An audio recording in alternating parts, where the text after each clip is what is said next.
అంటే ఎలా అవుతాను?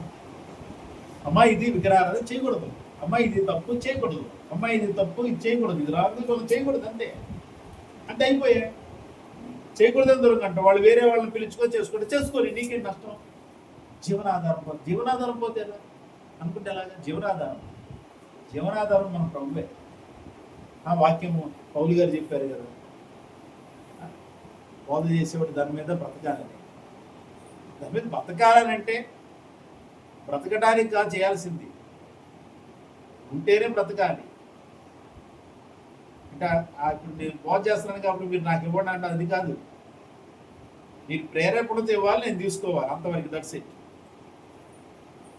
ఓకేనా? మీరు ఇచ్చింది తీసుకొని వేసుకోవాలి, సంచులు వేసుకోవాలి. మీరు ఇచ్చింది తీసుకొని సంచులు వేసుకోవాలి. అందుకే సంచి తీసుకోమన్నాడు ఆయన. అంతేగాని సంచిలా పట్టుకోవడానికి కాదు ఆయన తీసుకోమంది. అర్థమైందా? మీకు యేసుక్రీస్తు చెప్పాడా? ఏం చెప్పాడు? జోలి కలిగిన వాడు జోలియు, సంచి కలిగిన వాడు సంచియు తీసుకోండి. నేను మీతో ఉన్నాను, మీతో ఉన్నప్పుడు మనం అందరం కలిసిన ఏదైనా కొదవైందా అన్నాడు. లేదు ప్రభు, అంత సమృద్ధిగా ఉంది. అయితే నేను ఇక్కడ ఉన్నాను, అప్పుడు మీరు ఏం చేస్తారంటే జోలి కలిగిన వాడు జోలి తీసుకున్నాడు, సంచి కలిగిన వాడు సంచి పట్టుకుని వెళ్ళాడు. దేనికి వెళ్ళమన్నాడు? అడుక్కోవడానికి కాదు, వెళ్ళమంది. సువార్త చెప్తున్నప్పుడు మనకు వాళ్ళు ఆటోమేటిక్గా దేవుడి ప్రేరేపణతో ఫలము ఏదో ఒకటి ఇస్తూ ఉంటారు. ఇచ్చింది ఏం చేసుకోవాలి? సంచులు వేసుకోవాలి. ఇంతకు జోలి పట్టుకుని అడుక్కోమని లేదా? అది మనం మర్చిపోయి మనం ఏమనుకుంటున్నాం, అడుక్కోవడానికే వచ్చామన్నట్టుగా బిహేవ్ చేస్తున్నారు చాలా. అడగకపోతే ఎవరెవరో అంటారు. అడగకపోతే ఎవరెవరో దేవుడు ఇస్తాడు. దేవుని పని మనం చేస్తే నా పనివాడు జీతానికి పాత్రుడు కాబట్టి నేను ఆయనకి ఇవ్వాలి అని ఎలా ఇస్తాడు? అది ఎలా ఇస్తాడు? అంతే. మీలో నుంచి ప్రేరేపణ వచ్చిస్తాడు. మీలో రూపాయి ప్రేరేపణ కలగచ్చు, 100 రూపాయల ప్రేరేపణ కలగచ్చు, 1000 రూపాయల ప్రేరేపణ కలగచ్చు. 1000 రూపాయల ప్రేరేపణ కలిగింది, దగ్గర ఉండేగా 1000 రూపాయలు అని ప్రేరేపణ కలిగింది. మనం ఏం చేస్తాం?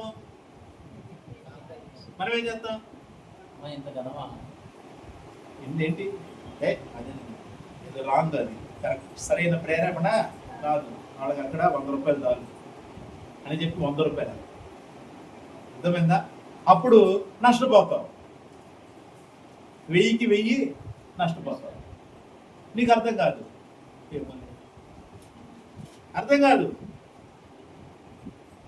చాలా జాగ్రత్తగా ఉండాలి. మనం అన్నయ్య సభ్యులు ఏమనుకున్నాను, ప్రేరేపణతో బహు ప్రేరేపణతో మొత్తం తెచ్చేవాళ్ళు, అవునా? అది అమ్మగానే ఎంత కనపడింది, అమ్మో ఇంత ఇవ్వాలి వాళ్ళకి, చూసారా? అందుకని ఏం చేశారు? కొంత దాచుకున్నారు. ఇంకా అన్నయ్య తీసుకొని వచ్చాడు. నా ఆత్మ నీతో కూడా రాలేదా?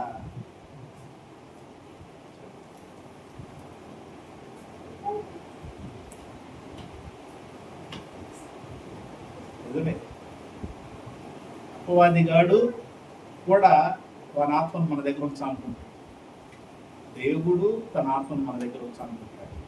అభిషేకించబడినటువంటి సేవకుల ఆత్మ మనతోనే ఉంటుంది, గుర్తుపెట్టు.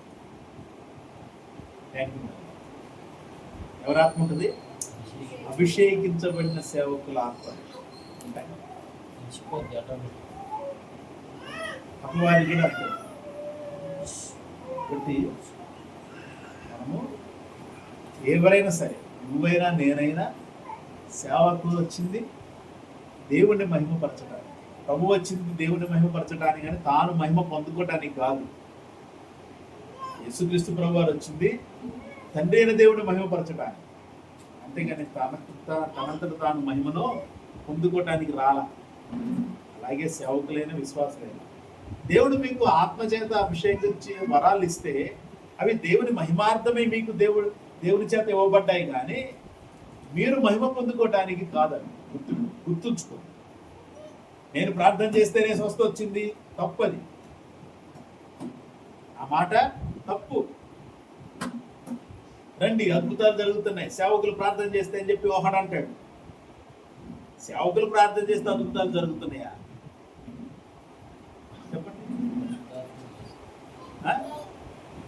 పరిశుద్ధాత్ముడు కార్యాలు జరిగించాడు. దేవునే అంటే హృదయపూర్వకంగా ఉండే ఒక విశ్వాసి ప్రార్థన చేసినా కార్యం జరిగింది. దేవుని సన్నిధిలో నీతి యథార్థంగా పరిశుద్ధంగా ఉండే విశ్వాసి ప్రార్థించినా వాళ్ళకి స్వస్థత వస్తుంది.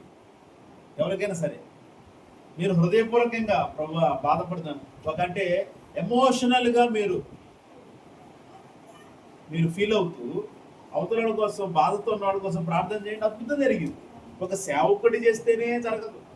ఆత్మచేత అభిషేకించబడిన వారు ఎవరు చేసినా ఆత్మచేత అర్థమైంది, దయ్యం చేత కాదు.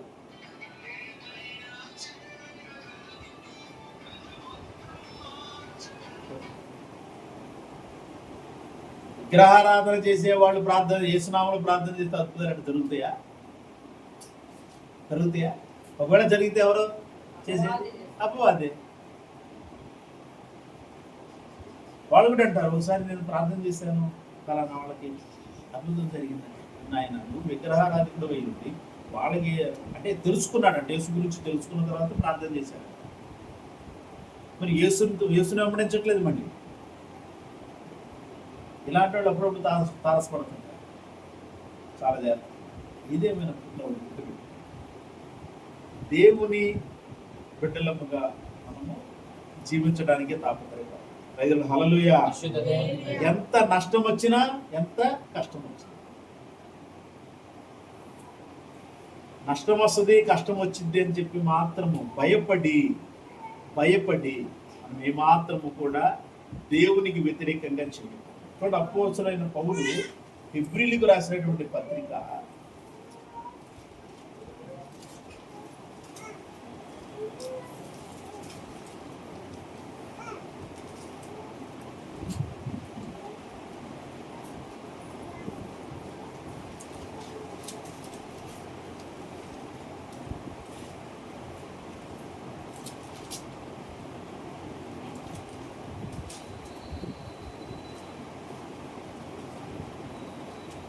11వ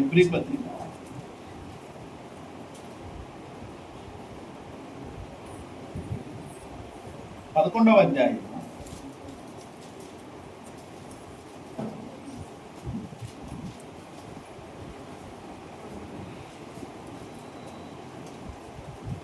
30 వచనం 30 వచనం చదువు.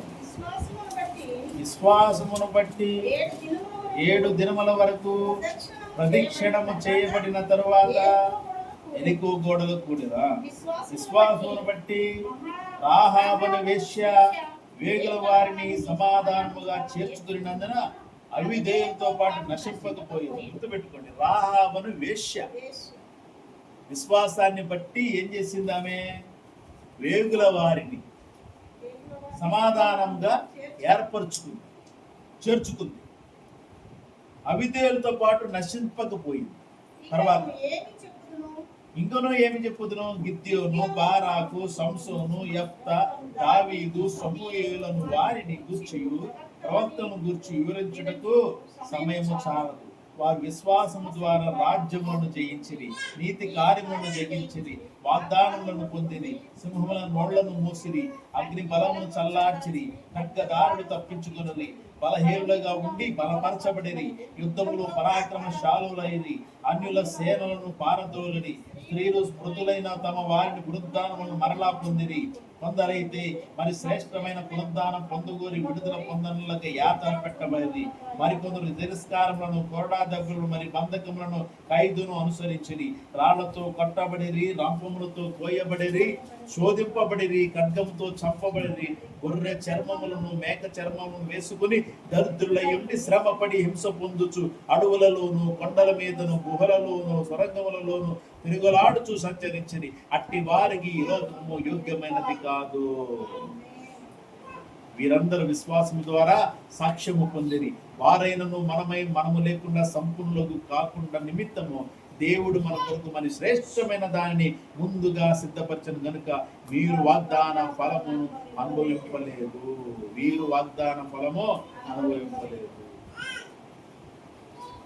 సరే, ఎవరెవరున్నారు?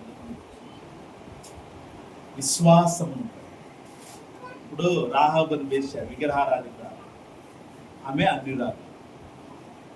రాహాబును వేశ్య ద్వారా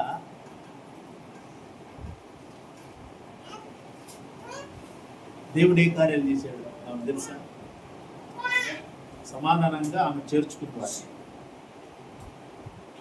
రాహాబు అనే వేశ్య రక్షించబడింది. రాహాబు అనే వేశ్య ప్రాముఖ్యంగా మనం ఎలా చూడొచ్చు? మనకి ఏమైనా ప్రముఖమైన వ్యక్తిగా కనపడుతుందా? అంతే, అర్థమైందా?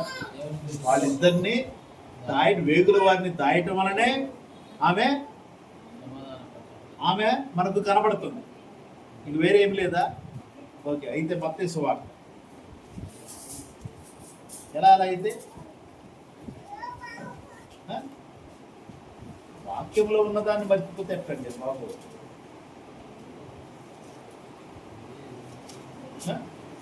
వాక్యంలో ఉన్న మెయిన్ అయితే కష్టమే కదా. వాక్యం ఏం బోధిస్తాం రాబోయే రోజుల్లో? ఏమన్నా వాక్యం ఏమైనా బోధించగలమా? మత్తయి సువార్త 1వ అధ్యాయము 2వ వచనం నుంచి, అబ్రహాము ఇస్సాకును కనెను, ఇస్సాకు యాకోబును కనెను, యాకోబు యూదాను అతని అన్నదమ్ములను కలిగెను, యూదా తామారునందు పెరెసును తెరహును కనెను, పెరెస్సు ఎస్రోమును కనెను, ఎస్రోము ఆరామును కనెను, ఆరాము అమ్మినాదాబును కనెను, అమ్మినాదాబు నయస్సోను కనెను, నయస్సోను సల్మానును కనెను, సల్మాను రాహాబునందు బోయజును కనెను.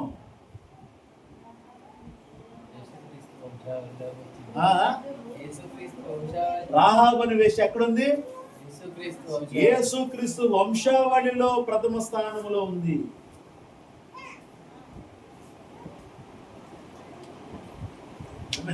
ఫస్ట్ స్టార్ట్ ఆమె, ఒక అన్యురాలు.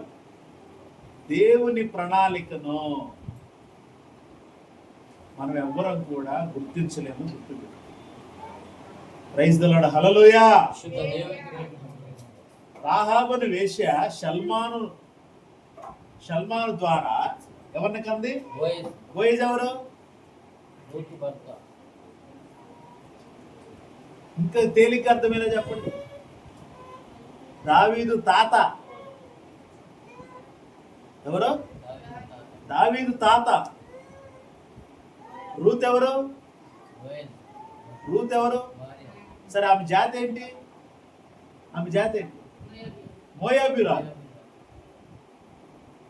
మోయాబీరాలు ఇద్దరు, మోయాబీరాలు ఇద్దరు కోడళ్ళు, నయోమి కోడళ్ళు ఇద్దరు మోయాబీలు. చాలా చక్కటి మాటలు అవి. మంచి ఆశీర్వాదం ఉన్నటువంటి ప్రాంతాన్ని వదిలిపెట్టేసి మోయాబు దేశం వస్తాడు నయోమి భర్త. అక్కడికి వస్తే ఏమైపోద్ది? ముగ్గురు ఆ ఇంట్లో ఉన్న ముగ్గురు మగాళ్ళు చనిపోతారు. ఒక తర్వాత ముగ్గురు వెధవలు అవుతారు. వెధవరు అంటారు. ఇంకా అప్పుడు నయోమి అంటది, అమ్మా పడలారా, మీ ఇళ్ళకి మీరు వెళ్ళిపోండి, మంచిగా మళ్ళీ మీకు ఇవ్వడానికి నాకు ఏ కొడుకులు లేరు కాబట్టి మీరు వెళ్ళిపోండి అని చెప్పంటే చిన్న కోళ్ళు వెళ్ళిపోతాయి, పెద్ద కోళ్ళు వెళ్ళిపోతాయి. చిన్న కోళ్ళు అత్త, నీ దేవుడే నా దేవుడు, నీ ఇల్లే నా ఇల్లు, నువ్వు నీ జనమే నా జనము, నీ దేవుడే నా దేవుడు అని చెప్పి నువ్వు ఎక్కడుంటే అక్కడే ఉంటానని చెప్పేసరికి ఇంకా సరే సార్ పద మనం వెళ్ళిపోదాము, మన బంధువులు అక్కడ ఉన్నారు అని చెప్పి మరలా యెరూషలేము ఇజ్రాయెల్ దేశం వస్తుంది. బంధువుడు ఫలానా వాడు అని చెప్పి బోయజును చూపించి వెళ్ళు, అతని కాళ్ళ దగ్గర వెళ్ళి అతని కాళ్ళ దగ్గర ఉండు అంటే రూత్ వెళ్ళి అతని కాళ్ళ దగ్గర ఉంటుంది. సరే పనిలోకి వెళ్ళి చేలో పని చేసుకోపో అంటాడు. చేలో పని చేసుకో. తర్వాత ఆయనకి పెళ్లి చేసుకోవాలనిపించింది. ఆమె పెళ్లి చేసుకోవాలనిపిస్తే ఓకే, బంధువులు ఎవరు లేకపోతే, నిన్ను పెళ్లి చేసుకునే బంధువులు ఎవరు లేకపోతే నేను చేసుకుంటా అని ఒక ఒక తీర్మానం. ఆ బంధువులు ఎవరు చేసుకోకపోతేనే చేసుకోవాలి. అప్పుడు ఒకడెవడో ఉంటాడు దూర ప్రాంతంలో, ఎరా ఇంక పలానా చోట పలానా అమ్మాయి ఉంది, ఆమె నీకు బంధువులు అయ్యింది, ఆమె మరి విధవ అయింది, భర్త చనిపోయాడు, మరి నువ్వు పెళ్లి చేసుకుంటావా? నీకు అర్థమైన భాషలో చెప్తున్నా, పెళ్లి చేసుకుంటావా అంటే, లేదు లేదు నేను పెళ్లి చేసుకోను, నాకు ఆల్రెడీ వేరే సంబంధం చూశారు, నేను వేరే పెళ్లి చేసుకోను, ఎవరుంటే ఇంక వాళ్ళు చేసుకోండి అని చెప్పేసి వాడు మామూలుగా చెప్పేస్తాడు. అప్పుడు బోయజు అందరి ముందు ఆమెను పెళ్లి చేసుకుంటాడు. ఆమె ఎవరు? మోయాబు. అంటే దేవుని ప్రణాళిక చూడండి. రాహాబు తర్వాత ఎవరు? బోయజు. రాహాబు బోయజుని కంది. బోయజు రూతునందు ఎవరిని కంది? ఓబేదుని కంది. ఓబేదు యెష్షయిని కన్నాడు. ఎవరిని? యెష్షయి ఎవరు? దావీదు తండ్రి. యెష్షయి రాజైన దావీదును కనెను. దావీదు ఎవరు? యూరియా భార్యగా ఉంది. ఎవరు? సైనికుడు భార్య పేరేంటి? ఎవరు? బత్షెబ అన్యురాలు. ఆమె కూడా అన్యురాలే. చూడండి దేవుని యొక్క ప్రణాళిక. దేవుని ప్రణాళిక చూడండి. అన్యులైనటువంటి ఆడవాళ్ళు యేసుక్రీస్తు వంశావళిలో ప్రధానులుగా నిలబడ్డారు. అందులో మొట్టమొదటి స్థానం రాహాబు, తర్వాత రూతు, తర్వాత బత్షెబ. చూడండి,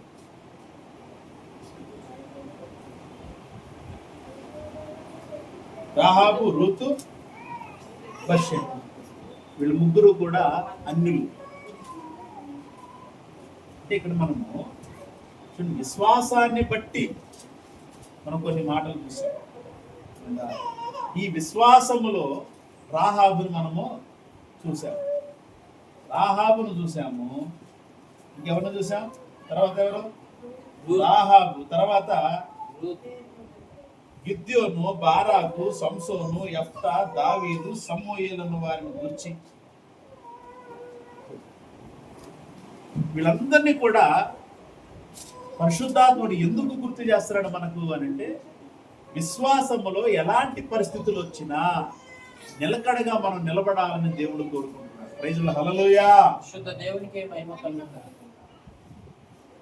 ఇందులో రూతు పేరు, వాళ్ళ పేరు రాలా చాలా మంది. ఓకేనా? సొలొమోను రాలేదు, పక్కన పెడదాం. సొలొమోను అంటే ఆయన పూర్తిగా తప్పిపోయాడు. ఆయన పరలోకం ఉందో లేదో మనకు తెలియదు. దాని గురించి మనం మాట్లాడే సంబంధం లేదు. ఓకే, కారణం ఏంటంటే భయంకరమైనటువంటి విగ్రహ కార్యాలు చేశాడు. దేవునికి వ్యతిరేకంగా జీవించాడు. ఏ దేశపు రాణి అన్య దేశాలకు సంబంధించిన రాణులను పెళ్లి చేసుకున్నాడు. వాళ్ళ దేవతలను ఆయన పూజించేవాడు, ఆరాధించేవాడు, చేపించేవాడు. కాబట్టి మరి అతని విషయంలో మనము మాట్లాడాల్సిన అవసరం ఏమీ లేదు. దావీదు, సొలొమోను, సంసోను దొంగమండి. అదేంది? సంసోను అన్యురాలను పెళ్లి చేసుకున్నాడుగా. అది అంటే ఆయనకు కావాల్సిందేంటి? దేవునికి పశ్చాత్తాప హృదయముతో ఆయన సన్నిధిలో ఉంటే ఆయన మరలా తన ఆత్మను అనుగ్రహించి అద్భుతాలు చేస్తాడు. అక్కడ అదే జరిగింది. సంసోను తన జీవిత కాలంలో చంపిన వారికి అందరికంటే కూడా గొప్ప సంఖ్య కలిగినటువంటి వారందరినీ చంపాడు. రెండు మూల స్తంభాలను లాగి గట్టిగా నెట్టాడు. అంటే జుట్టు పెరిగే సరికి ఆయనకు మరలా బలం పెరిగి దేవుడు మరలా ఇచ్చాడు శక్తిని. అదే సమయంలో అతను కూడా చనిపోయాడు. అంటే దేవుని సన్నిధిలో పశ్చాత్తాపంతో ఉంటే దేవుడు అద్భుతమైన కార్యాన్ని జరిగిస్తాడు. అది మనము ఎప్పటికప్పుడు కలిగి ఉంటాం. విశ్వాసముతో మనము జీవించేటప్పుడు కొన్ని పొరపాట్లు మనం చేసిన మనము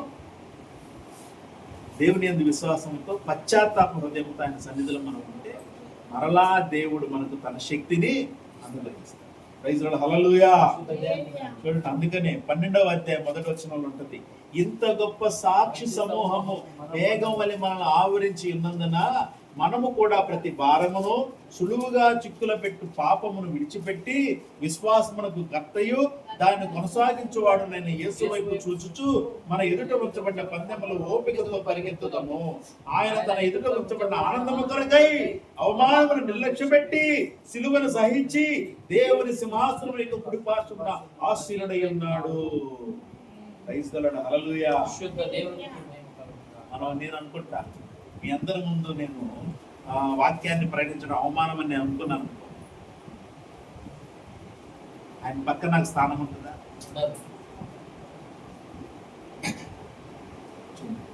అవమానిస్తాడు. నేను వాక్య ప్రకారం అంటా అంటే ఏమంటారు? అవమానిస్తాడు.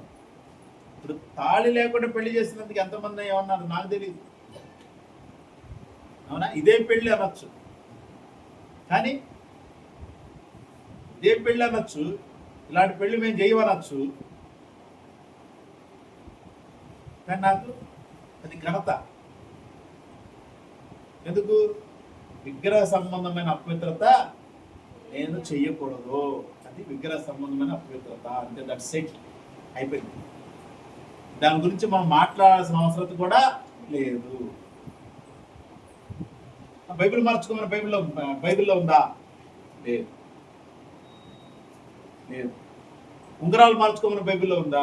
సరే, లేదు. ఉంగరం పెట్టారు, అది వేరే అలంకరణ గౌరవాలతో పెడతారు. ఉంగరం రాజరికానికి గుర్తు, ప్రశస్తమైన వస్త్రాలు గౌరవానికి గుర్తు, రాజరికానికి గుర్తు, ఘనపరచడానికి గుర్తు.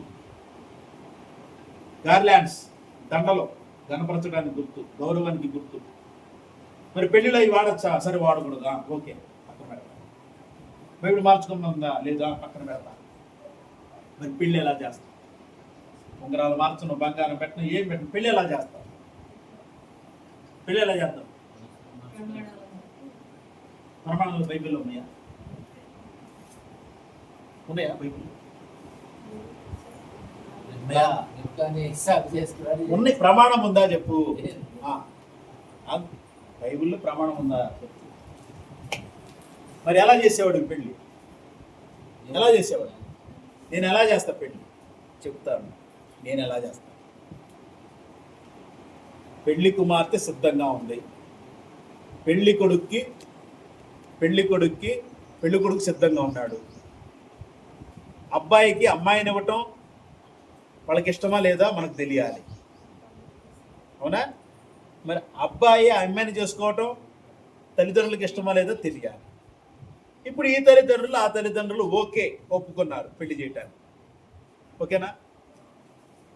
పెళ్లి జరగాలి. క్రైస్తవ పెళ్లి ఎలా జరిగింది? అవేమి లేవు. రింగులు మార్చుకోవటం లేదు, బంగారం లేదు, బైబిల్ మార్చుకోవటం లేదు, దండలు మార్చుకోవటం లేదు. ఉన్న దానిలో మామూలుగా పెళ్లి కంటే వస్త్రాలు, మంచి వస్త్రాలు, పెళ్లి వస్త్రాలు వేసుకుంటారు. అప్పుడు వాళ్ళిద్దరికి ఇష్టమైనదిగా తల్లిదండ్రులకి ఇవ్వటం, ఇద్దరికి చేయడానికి. అప్పుడు ఏం చేయాలి? పెళ్లి చేసే సేవకుని పిలిపించి, ఓకేనా, ఆ సేవకుని ద్వారా ఆ తల్లిదండ్రులు ఈ తల్లిదండ్రులు ఏం చేస్తారు? ఆ అమ్మాయి చెయ్యిని అబ్బాయి చేతిలో పెట్టి అప్పగిస్తారు. అవునా? ఇద్దరు పట్టుకుంటారు. ఓకే, అంతే. అప్పుడు ఈ సేవకుడు ఏం చేస్తాడు అని అంటే వాళ్ళ కోసం ప్రార్థన చేసి, అవునా, అందరి చేత ప్రార్థన చేపించి, సేవకులు ఉంటారు కదా, ప్రార్థన చేపించి, ఓకేనా, ప్రార్థన చేపించి, ప్రమాణాలు ఏమీ లేవుగా, వాక్యంలో లేవు కదా, లేవు అనుకోండి, కొంతసేపు లేవు. అప్పుడు ఏం చేస్తాడంటే ఈ సేవకుడు ప్రార్థన చేసి వాళ్ళకి హెచ్చరికలు ఇచ్చి, వాక్యములో ఏమైతే ఉందో బోధించి ఏం చేస్తాడైనా, నేటి నుండి వీళ్ళిద్దరూ భార్యాభర్తలో. మరి ఇంకేం కావాలి పెళ్ళికి?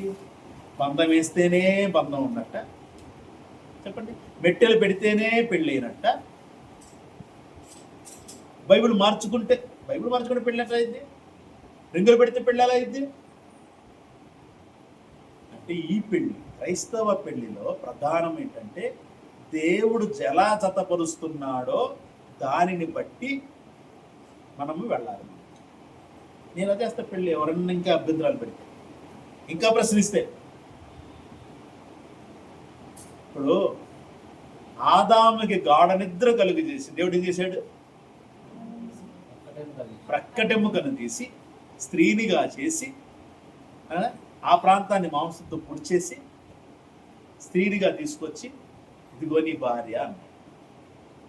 అవునా? ఏం చేశాడు అక్కడ దేవుడు? ఏం మార్పిచ్చాడు అక్కడ? ఏం మార్పిచ్చాడు? ఏం చేశాడు అక్కడ దేవుడు? ఇక్కడ మార్చింది. అంటే అక్కడ ఇప్పుడు దేవుడు చేసి ఇదిగో నీ భార్య అన్నాడు. ఏం మార్చుకుంటే భార్య భర్తలు అన్నారు దేవుడు వాళ్ళని? దేవుడు ఏం ప్రకటించి ఇదిగో నీ భార్య. అదే సేవకుడు ఇక్కడ ఇదిగో అను కిరణమయ్యి నీ భార్య, కిరణమయ్యి ఇదిగో నీ భర్త, మీరిద్దరు నేటి నుండి భార్య భర్తలు అని వాళ్ళకి చెప్పి, ఓకేనా, అయిపోయింది. అయ్యా వీళ్ళిద్దరు నేటి నుంచి భార్య భర్తలు వాళ్ళకి తల్లిదండ్రులకు చెప్పి అక్కడున్న వారందరికీ కూడా నేటి నుండి దేవుని బట్టి క్రీస్తుని బట్టి వీళ్ళిద్దరూ జతపరచబడిన భార్యాభర్తలు, నేటి నుండి వీరిద్దరూ భార్యాభర్తలు. దేవుడు జతపరిచిన వారిని మనుషుడు వేరు చేయకూడదు. అయిపోయింది. కాబట్టి ఈ అంటే భార్యాభర్తలు వాళ్ళకి రిజిస్ట్రేషన్ అవ్వాలి కాబట్టి రిజిస్టర్ చేస్తారు. ఇంకేంటి? పెళ్లి సింపుల్ జరిగిందా? దేవుని నామ మహిమార్థమే లేదా? Praise the lord. హల్లెలూయా. ఎవరి చిత్తం అయితే నా మేనకోళ్ళ పెళ్ళి అలాగే చేస్తా. అర్థమైందా? అంతే. అంటే దానికి ఒప్పుకోగలిగిన మనసున్న తల్లిదండ్రులు కావాలి. ఎక్కడి నుంచి వస్తుంది ఇదంతా అంటే వాళ్ళలో నుంచి వస్తుంది, తల్లిదండ్రుల నుంచి. తర్వాత అనొచ్చు కూతురు, ఏం డాడీ ఎంత ఘనంగా అంత హంగామా, అది ఇది హల్దీ ఫంక్షను, ఆ ఫంక్షను, ఈ ఫంక్షను, ఏదే సంగీతం, ఇవన్నీ లేకుండా పెళ్ళా డాడీ అందనుకో, అమ్మ కోటీశ్వరులమైతే అలా చేద్దామని చెప్పి అంటారు. లేదు అనుకోండి, క్రైస్తవులు కాదనుకోండి, కోట్లు లేకపోయినా తీసుకొచ్చి లక్షలు తీసుకొచ్చన్నా సంగీత విభావరి పెడతాడు, అలాగే హల్దీ ఫంక్షన్ అంటాడు, 1000 మందిని పోగు చేసి ఏమైనా చెప్తాడు. అది వేరే. కానీ క్రైస్తవ పెళ్లిలో ఏంటి? సింపుల్. యూదుల పెళ్లి కూడా ఎవరి పెళ్లి జరిగినా అదే సింపుల్. ఒకప్పుడు అంతే, తల్లిదండ్రులు ఒప్పుకుంటారు, ఈ తల్లిదండ్రులు ఒప్పుకుంటారు, తీసుకొచ్చేసి ఇద్దరిని కలుపుతారు. అంటే ఎన్నో ఒక కొన్ని రోజులు జరుగుతాయి. ఇవన్నీ మాట్లాడుకున్న వెంటనే చేయరు. మాట్లాడుకున్న తర్వాత అందరిని పిలుచుకుంటారు. అర్థమైందా? సేమ్ అందరిని పిలుచుకుంటారు. అందరిని పిలుచుకుని వాళ్ళందరికీ కావాల్సినటువంటి విందు ఏర్పాటు చేస్తారు. ఒక రోజు చేసేసి పలానా రోజు వీళ్ళిద్దరిని భార్యాభర్తలుగా ప్రకటిస్తున్నామంటారు. అందరూ వస్తారు. అక్కడక్కడే కదా, దూర ప్రాంతం నుంచి వచ్చే వాళ్ళకి ముందు అది అనుకుంటే ఒక నెలల ముందు, ఒక సంవత్సరం ముందు అనుకుంటే, అప్పుడు సంవత్సర ప్రయాణం దూరం వెళ్ళిన వాళ్ళకి వెళ్ళి, అయ్యా మా అమ్మాయి పెళ్లి జరుగుతుంది, పలానా ఇరాన్లో ఉన్నవాడిని తీసుకురా అని అంటే వెళ్ళి ఆ రోజు ఒంటెల మీద వెళ్ళి తీసుకుని వచ్చేవాడు. 6 నెలలు 7 నెలలు ప్రయాణం చేసుకుంటూ రావాలి ఆ ప్రాంతం. అంటే అలా పిలుచుకున్న తర్వాత వీళ్ళు ఏం చేస్తారు, వాళ్ళిద్దరిని అక్కడ ఉంటాడు మత పెద్ద, ఆ మత పెద్ద వాళ్ళిద్దరిని చేతులు కలిపి వాళ్ళతో ప్రమాణాలంటే వాళ్ళు తల్లిదండ్రులు ఇవ్వటం ఇష్టమే అనిపించుకున్న తర్వాత నేటి నుండి వీళ్ళిద్దరు భార్యాభర్తలను ప్రకటించేసి ఇంకా విందు చేసుకున్నారు. అయిపోయింది. అప్పుడు వాళ్ళు ఇంకా మ్యూజిక్ ఎవరు ఉంటారు, పాటలు పాడేవాళ్ళు పాటలు పాడుతుంటే ఇటు డ్యాన్స్ చేస్తారు. కొయ్యర్, క్రైస్తవులకు కొయ్యర్ ఉంది, అక్కడ వాళ్ళకి సంగీతం, పాటలు పాడేవాళ్ళు ఉంటారు. పెళ్ళి అవన్నీ చేర్చుకున్నాయి. కాబట్టి చాలా జాగ్రత్తగా ఉండాలి మనం. పెళ్ళంటే ఇంకా హంగామా ఎంత చేయాలి, అది క్రైస్తవ సమాజంలో లేదు. సింపుల్. మరి ఆ పెళ్ళి సమాజం ఒప్పుకుంటుందా చెప్పండి? దేవుని ఆత్మ ద్వారా క్రైస్తవ సమాజం ఒప్పుకొని తీరాల్సిందే. హల్లెలూయా. వేల మంది ముందు వీళ్ళిద్దరు నేటి నుండి భార్యాభర్తలు అని చెప్పి ప్రకటిస్తుంటే, పరిశుద్ధాత్మను ప్రకటిస్తుంది. నువ్వెవరు ఒప్పుకోకపోవడానికి? తాళి కడితేనే పెళ్ళంటే ఎలాగా? తలంబరాలు ఉంటేనే పెళ్ళంటే ఎలాగా? అవన్నీ మనకు సంబంధం లేవు కదా. లేకపోతే తాళిలో ఏం చేస్తాడు? తండ్రి యొక్కయు కుమారుని యొక్కయు పరిశుద్ధాత్మ యొక్క నామములో నీకు తాళి కడుతున్నాను. ఇది ఎక్కడి? తండ్రి యొక్కయు కుమారునికి పరిశుద్ధాత్మ నామములోనికి బాప్తిస్మం ఇవ్వనుంది కానీ పెళ్లి చేయమనుందా? తాళి కట్టమని ఉందా? ఆ? అన్ని పెడతాడు. చెప్పండి, ఉందా? తండ్రి యొక్క కుమారునికి పరిశుద్ధాత్మ యొక్క నామములోనికి ప్రతివానికి బాప్తిస్మం ఇచ్చుచు అని ఉంది. తండ్రి యొక్క కుమారుని యొక్క పరిశుద్ధాత్మ నామములోనికి విగ్రహ సంబంధమైన కార్యాలు చేయమని ఎక్కడా లేదు, గుర్తుపెట్టు. కాబట్టి ప్రియమైన దేవుని సంఘం, ఎంత గొప్ప సాక్షి సమూహం మన ఎదుట ఉన్నప్పుడు సులువుగా చిక్కులు పెట్టు పాపాలు, సులువుగా చిక్కులు పెట్టు పాపాలు. అర్థమైందా? మనం ఏదైతే వ్యతిరేకిస్తామో అది దేవుని దృష్టిలో పాపం కాబట్టి వ్యతిరేకిస్తున్నాం. అయితే ఏంటంటే అది అర్థం కాకుండా సులువుగా చిక్కులు పెట్టింది. ఎలా పెట్టిందంట? సులువుగా చిక్కులు పెట్టింది మనకు తెలియకుండా. కాబట్టి చాలా జాగ్రత్త. మనం ఆత్మీయంగా దేవుని వాక్యాన్ని బట్టి ఆలోచన చేస్తూ అడుగులు వేస్తే మనకి ఎటువంటి నష్టం అనేది ఆత్మకు ఉండదు. భౌతికంగా నష్టాలు జరిగింది, దేవునికి స్తోత్రం. వాటన్నిటిని దేవుడు మొత్తం కూడా తీసివేసి శాంతి సమాధానంతో మనల్ని నింపే దేవుడు, మనల్ని ఆరాధన చేస్తున్నాం మనం. కాబట్టి ప్రభుని ప్రేమైన దేవుని సంఘం. కాబట్టి ఎంత గొప్ప సాక్షి సమూహం. ఇక్కడ చాలా చక్కటి మాట. ఆయన తన ఎదుట వచ్చిన ఆనందము కొరకే. దేని కొరకు? నేను విగ్రహ సంబంధమైనవి చేయకపోవటంలో నా ఎదుట ఒక ఆనందం ఉంది. మన ఎదుట ఒక ఆనందాన్ని దేవుడు ఉంచాడు. కాబట్టి ఆ ఆనందం పొందుకోవటానికి అవమానాన్ని ఏం చేయాలి? నిర్లక్ష్యం చేయాలి. అందుకని ఇక్కడ ఏముంది? అంతే కదా, నిర్లక్ష్య పెట్టి అవమానాన్ని ఏం చేశాడు? నిర్లక్ష్యం. మనకి దేవుడు అంటే నిర్లక్ష్యం, దేవుని వాక్యం అంటే నిర్లక్ష్యం. కానీ ప్రభువుకి అవమానం అంటే నిర్లక్ష్యం. ఎందుకు? ఆయన ఎదుట వచ్చబడిన ఆనందం కోసం నిర్లక్ష్య పెట్టి సిలువను సహించి దేవుని సింహాసనం యొక్క పార్శ్వమున ఆసీనుడై ఉన్నాడు. ప్రైజ్ ది లార్డ్, హల్లెలూయా. ఆయనే ఉన్నాడు, నేను స్థలం సిద్ధపరచడానికి వెళుతున్నాను, నేను వచ్చి మరలా మిమ్మల్ని తీసుకొని వెళ్తాను. మరి అక్కడికి ఎలా వెళ్తాం మనం ఇవన్నీ పట్టుకుంటే? చెప్పండి, వెళ్తామా? తెలుసు మనకి ఈ లోకంలో ఉన్నది ఏది మనతో రాదు. మన ఆత్మతో మనం వెళ్ళేది దేవుడు మనకి అనుగ్రహించిన నిత్య జీవ ఫలం.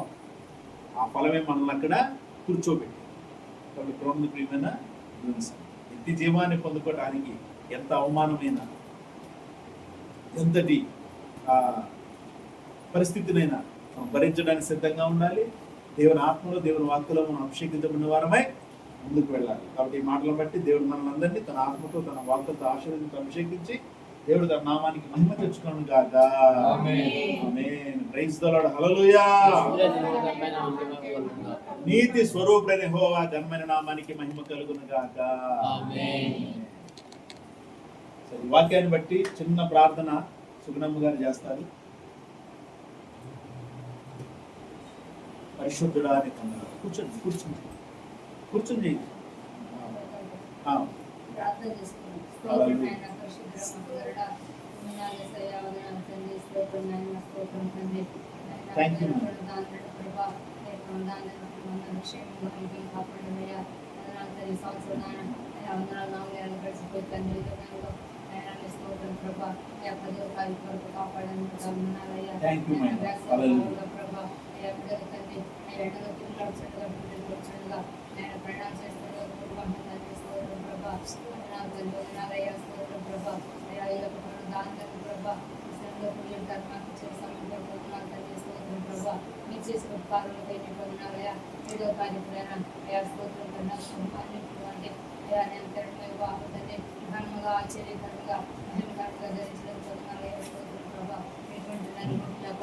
సమస్తము సమకూర్చినందుకు వందనాలు.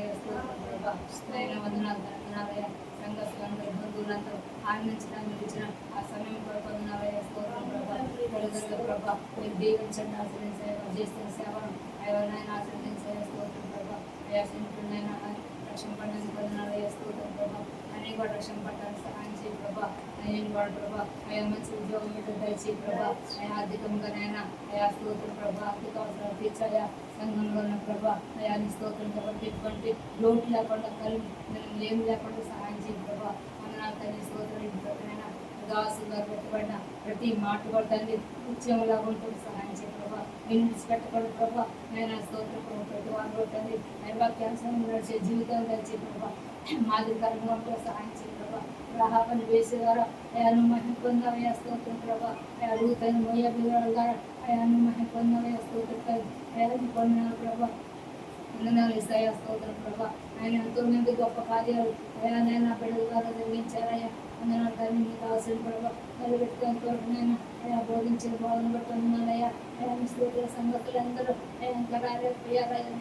అయితే క్షమించిన నడిపించాయా ఇంకా అసలు వచ్చి ఇంకా అయా స్వార్థ ప్రభా అయా నేను వాడుకోమని వాడుకోవచ్చున్నా తల్లి స్తోత్రం ప్రభా. సంఘాన్ని దీవించండి ఆశ్రయించండి. ఎత్తబడిన ప్రతి మాట పడుతుంది అయా ముఖ్యమంత్రిగా అభివృద్ధిగా ఫలింప చేయండి తల్లి స్తోత్రం సేవనైనా అయా నీ స్తోత్రం ప్రభా మహిమకరంగా జయకరంగా చెట్టుకు సహాయం చేయ ప్రభా. మంచి అయా నేను సొంత స్థలం అనుకరించాయా సొంత మందిరం అనుకరించాయా స్తోత్రం ప్రభా దయచేయండి. సేవను దీవించండి. సంవత్సరాలను ఆశ్రయించాయా మహిమ పొందిన ప్రభా దయచేయండి. మంచి ఆరోగ్యాలు దయచేయండి. రక్షింపబడిన వారు బలపరిచారు. రక్షింపబడిన వారు కూడా రక్షించిన సంఘంలో అయ్యా మీ రక్తంలో కడుగుబడి సంఘంలో చేర్చబడిగా సహాయం చేయండి. ప్రార్థించుకుంటున్నాము తండ్రి. మహాగరుడ మహోన్నతుడా ప్రభుగల తండ్రి సహాయకుడా నజరేయుడనే యేసుక్రీస్తు అతి శ్రేష్టమైన నామములో సన్నిధిలోకి వస్తున్నాము నాన్న. థ్యాంక్ యూ నాన్న తండ్రి. ఈ ఆరాధన నీ ఆత్మతో సత్యంతో జరిగించినందుకు తండ్రి యెహోవాను నామములో ఇచ్చిన వాడా పరిశుద్ధ దైవమా థ్యాంక్ యూ నాన్న. మా జీవితాలు మీరు చేసిన కార్యాలను బట్టి మీకు వందనాలు వందనాలు వందనాలు వందనాలు తండ్రి. సహాయం సంస్కృతించుకున్నాను. చుట్టూ వివాహాన్ని జయకరం జరిగించుకున్నా అపవాది చేసిన విందులో అపవాది చేసిన గలిబిలను బట్టి తండ్రి ప్రభా ఈ సన్నిధిలోకి వస్తున్నాం. ఎవరి వల్ల గలిబిలి జరిగిందో తండ్రి వారిని హెచ్చరించండి, గద్దించండి తండ్రి. వారి ప్రతి ఆలోచన తలుపులను మార్చండి. మీ నామానికి మహిమ దర్శించండి. నన్ను నష్టపరచాలని నీ బిడ్డలమైన మమ్మల్ని నష్టపరచాలని ప్రయత్నం చేసిన అపవాది ఆలోచనలు చేస్తున్నాం లయమైపోవును కానీ వాక్యాన్ని బట్టి వచ్చే ఏ నష్టమైనది మాకు మీరు లాభకరంగా మారుస్తున్నందుకు వందనాలు వందనాలు వందనాలు. Thank you. సహాయం చేసి ఆశీర్వదించి మీ నామం వివాహం తండ్రి జయకరంగా జరిగింది. చింటూని అంటే అలాగే కిరణమైన తండ్రి మీ కృపలో పెట్టిన భద్రపరచండి. కిరణమైన హృదయాన్ని మీ స్వాధీనపరచుకోండి. మీ మాటలతో నింపండి. తల్లిదండ్రులు ఇన్ఫ్లుయెన్స్ చేస్తున్నాము లయమైపోవుని గాక. మీపై తండ్రి మీ యొక్క ప్రభావము ఆ బిడ్డపై ఇన్ఫ్లుయెన్స్ గా ఉంటుంది. చింటూని తండ్రి కిరణమైన మీ కృపలో భద్రపరిచి మహిమ తెచ్చుకున్నాను. థ్యాంక్ యూ మైనా తండ్రి. అక్కడ పనిచేయించిన అందుగారు లయపరచండి.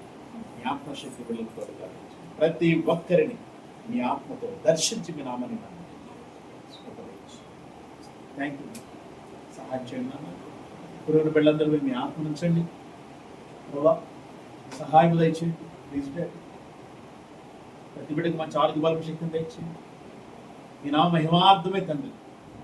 సంఘంలో బిడ్డలందరూ మీ ఆత్మలు వాక్కులు అభిషేకించబడిన వారు నడవడానికి సహాయం దయచేయండి. ప్రతి ఒక్కరు ఆత్మలు అభిషేకించండి. ప్రతి ఒక్కరిని ఆత్మలు బలపరచండి. చంటి బిడ్డలకు మంచి ఆరోగ్య బలం శక్తిని అనుగ్రహించి మీ కృపలో బిడ్డలు వదిలించి నడిపించి మీ నామం అల్పుడిన అయోగ్యత నేను నా భార్య మీరు ఇచ్చిన పరిచయం కొనసాగించడం కోసం జ్ఞానము తెలివి వివేచన నాకు మాకు దయచేయండి. Thank you holy God. కృప దయచేయండి. ప్రార్థన అంతటి మీరు మీ ఆత్మతో జరిగించిన వందనాలు చెల్లిస్తున్నాను. యేసునామములో ప్రార్థిస్తున్నాను పరలోకపు తండ్రి. మా తండ్రి దేవుని కృప యేసుక్రీస్తు ప్రభువు సంతోషం సమాధానం పరిశుద్ధాత్మ మనకు లోకం సగల పరిశుద్ధులకు సంఘములకు అలాగే చింటూ కిరణమైకిని సదాకాలంతో నడిపించును గాక.